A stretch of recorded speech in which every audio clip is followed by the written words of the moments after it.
Hi guys, today we'll be looking at the legal trap. This trap is played by white and if executed properly it can even checkmate black. Now white begins with move pawn to e4. Black replies with pawn to e5. White develops his knight to f3. In return, black develops his knight to c6. Now white develops his bishop to square c4. And this opening is known as the Italian opening. Now black moves his pawn to d6, supporting the e5 pawn and also making way for his light colored bishop. Now white develops his next knight to c3. Now the natural move played by black is bishop to g4, pinning our knight. Now we attack the black's bishop by a pawn to h3.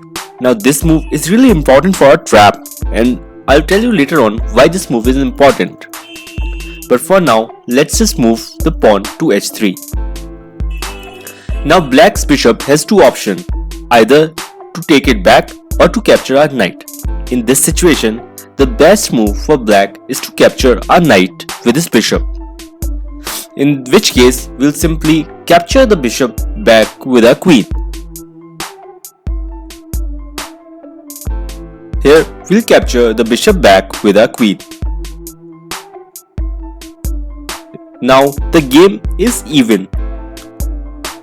Now, let's just suppose that black does not capture a knight with his bishop and takes his bishop back, which is generally the move played by black. Now the black is trapped in a move. We'll surprise black with a brilliant move. Knight captures pawn at e5. Now black will be shocked by this move. We'll see the black's bishop's way is clear and black will simply capture our queen. And that is the end of the road for black. We'll capture black's pawn at f7 and check. Now black's king has only one square to go to, e7 square. After that, we deliver a sweet checkmate by putting a knight on square d5. Check and mate.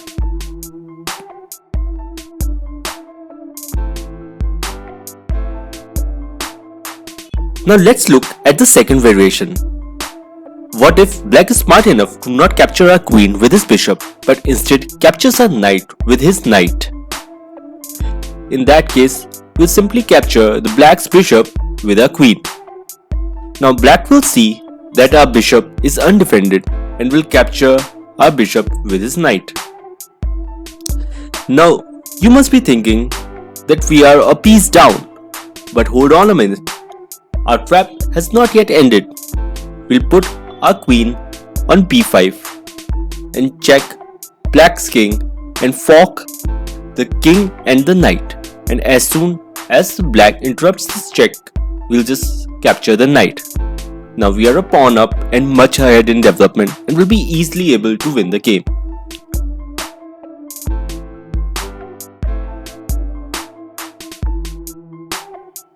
Now let us look at why moving the pawn to h3 was important.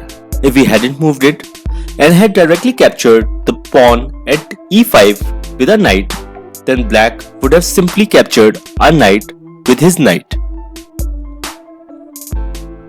In that case, his bishop will be protected by his knight and we won't be able to capture his bishop by a queen and will eventually be a piece down.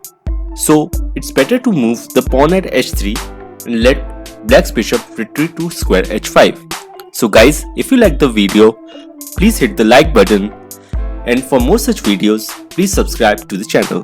Thank you.